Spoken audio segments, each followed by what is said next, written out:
evening. You're watching Plain Speak with me, Toya Singh. On the show today, we're going to take a look at the day's top stories as we do every day through the lens of just the facts. In our first story today, technology meets national security. As the senior aide of Pakistan's Prime Minister admits live on television that drones are being used to drop drugs across the LOC. Now, this is the first admission of its kind. It corroborates allegations that we've discussed for years now, that Pakistani peddlers are using high-tech means to pour narcotics into the country. Now, as far back as 2018, analysts have been warning that this could happen, that Pakistan-based drug cartels could be using drones on the India-Pakistan border in a similar pattern to what was already happening in other parts of the world, like the US-Mexico border. But what does this statement, made by a highly placed official in the Pakistan government, mean for India? And what can our forces do to tackle a technology that's being used world over for asymmetric warfare? That's what we're taking a look at today. Let's take a deep dive into the dates and take a look at each of the incidents that we have records for. First, in Jammu, we're going to take a look at 4 different states. We'll start with Jammu, right up north.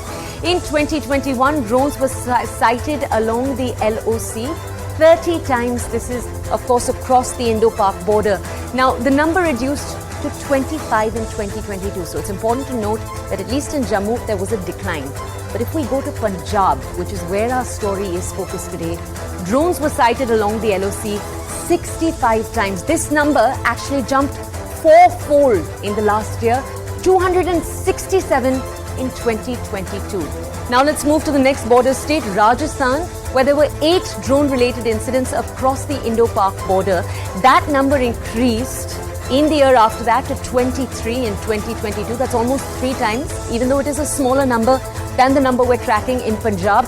Remember, the topography of Punjab is far more favorable to these conditions than that, for understandable reasons, of Rajasthan and Gujarat. In Gujarat, drone-related incidents were just 2 in 2021, there were 8 in 2022. So in total, there were 105 incidents in 2021 and 323 times drones were sighted in the year after that in 2022. These are, of course, only the recorded incidents along the line of control.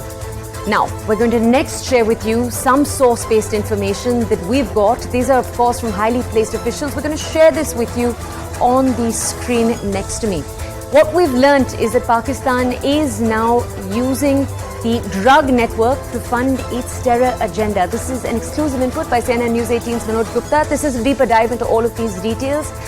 What he's claiming is that Pakistan is escalating terror funding through the narcotics route. ISI is also trying to send drugs through infiltrating terrorists. Remember, this is something that the security analysis industry, the network across the country, has long believed, that the ISI is funding this entire network. There is a nexus between terrorists and overground workers in Kashmir. This is according to the input that we've got from my colleague Manoj Gupta, as we just told you. What he's also suggesting is that the ISI calls these groups Kashmiri Khalistani desks, and that this narco business funds terror activities in Kashmir. Again, this is all intel information that we've received. Now, what is the big question we're taking a look at tonight? In this entire story, with this comment that's come in from the close aide of the Prime Minister a few hours ago, is a larger narco-terror plot, one that's been playing out over years. Does that stand exposed? Let's take a look. This is Plain Speak.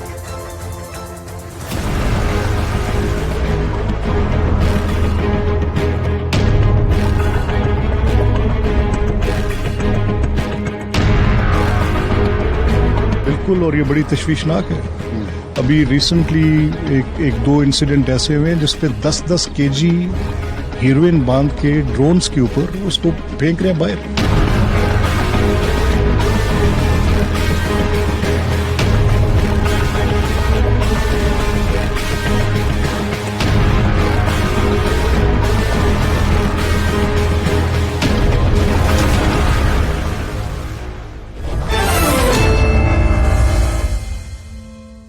All right, to discuss this issue with us tonight on the show, we have three voices joining us. A voice straight from Pakistan, Major Yasir Janjua is with us. He is a security analyst. We also have Major General A.K. Sivach. He's with us. He's someone who's appeared several times on the show. He's a strategic and defense expert.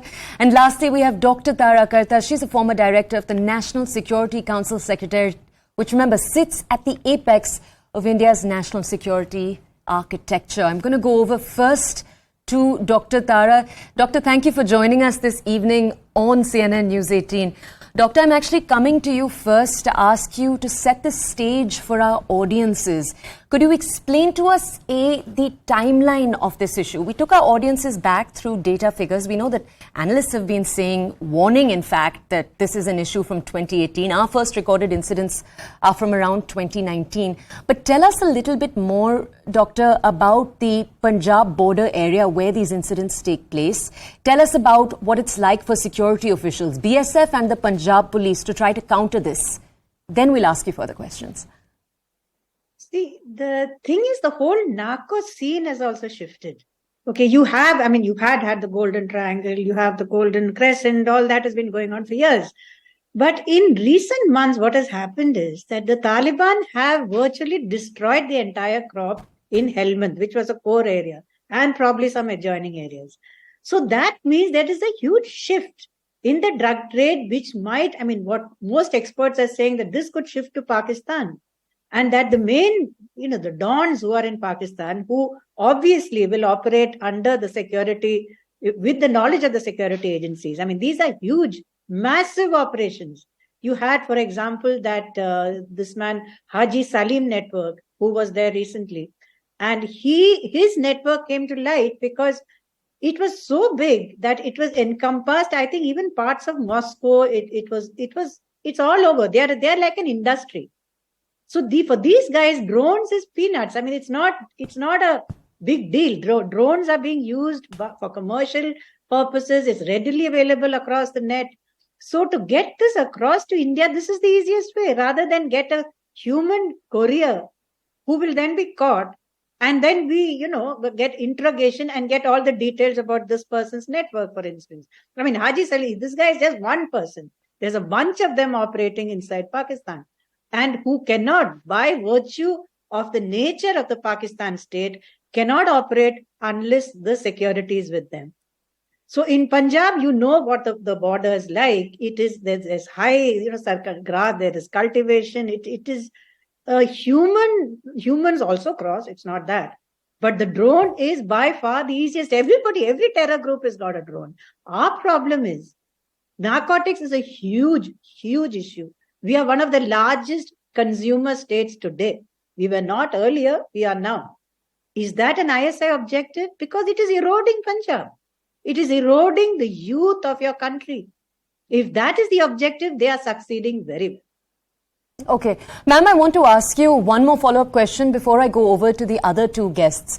Ma'am, can you tell us, for a few years now, the Indian security establishment has connected what is described sometimes in the Pakistani media as smuggling initiatives to, as you in your answer said, to the ISI. Can you tell our audiences more about that connection, that larger network, so that we can have that information before we go over to our guest from Pakistan?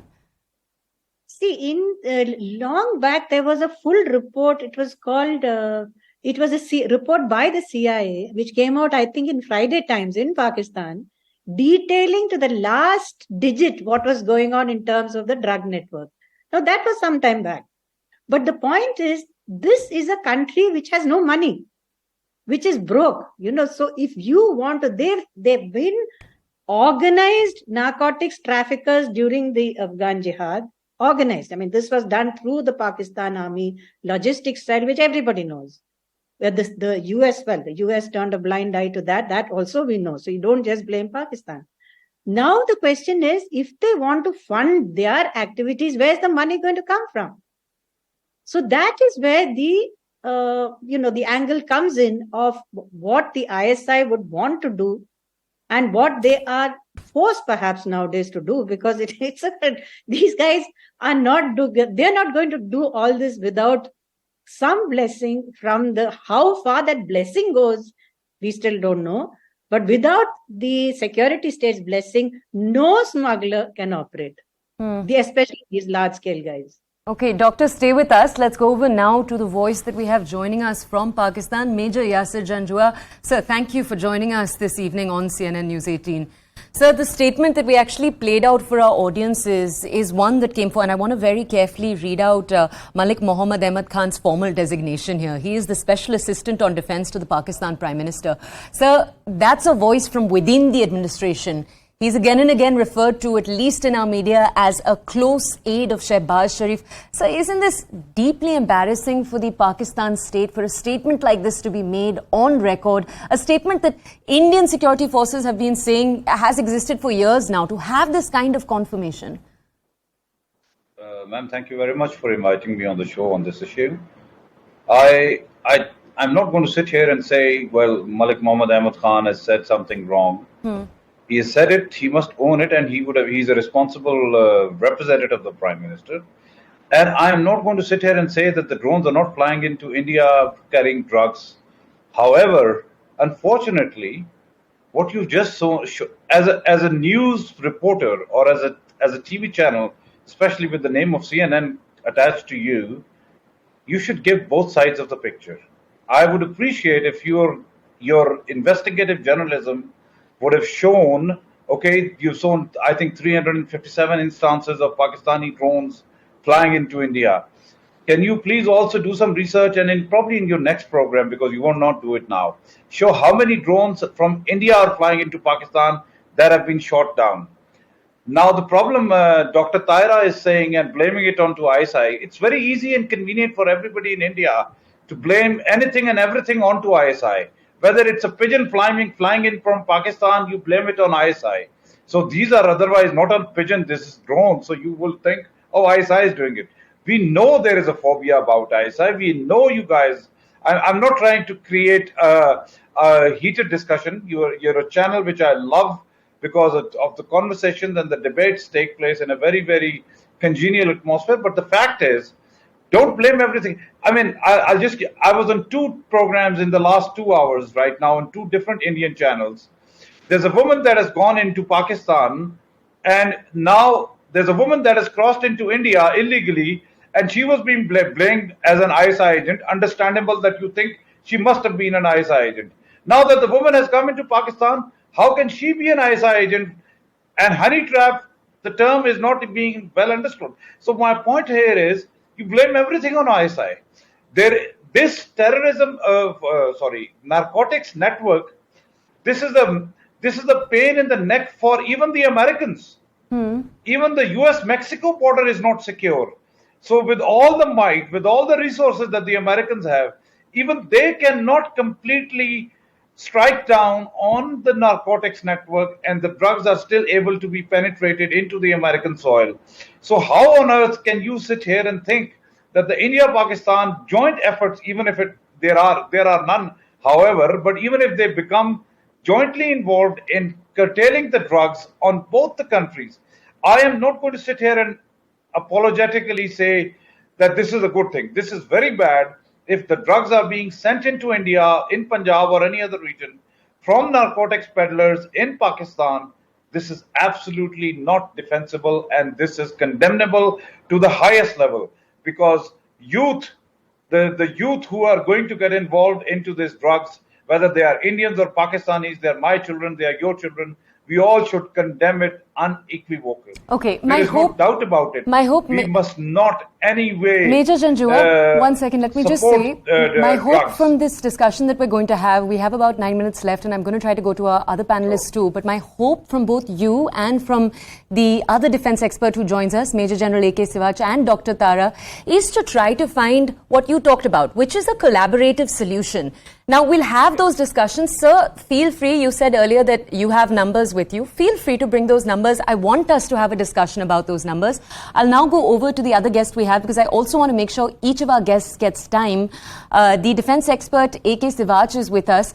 Mr. Sivach, there is the question. So when we heard right now from Major Janjua, he said that this is a problem that is a plight for Pakistanis too. It's unfair to say that this is just affecting Indians. Within Pakistan, this is a big problem. I want to understand from you, sir, can you tell our audiences there is a sentiment within the Indian security apparatus that Pakistan is just not doing enough? Can you explain to our audiences why it is that the security apparatus believes so? Yeah, Toya, 2-3 things. One,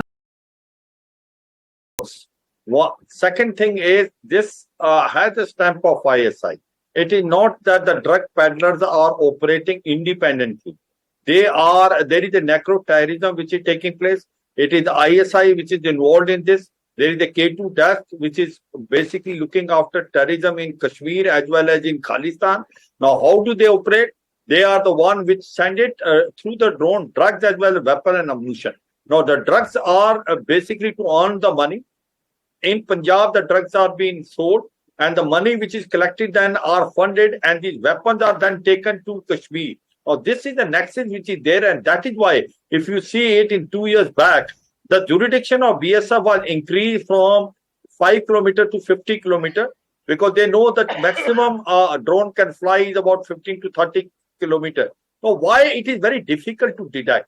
See, the point is that as far as drones are concerned, they are too small. They are not very costly. They are very cheap. They don't give signature, and it's very difficult to catch them basically by your radar.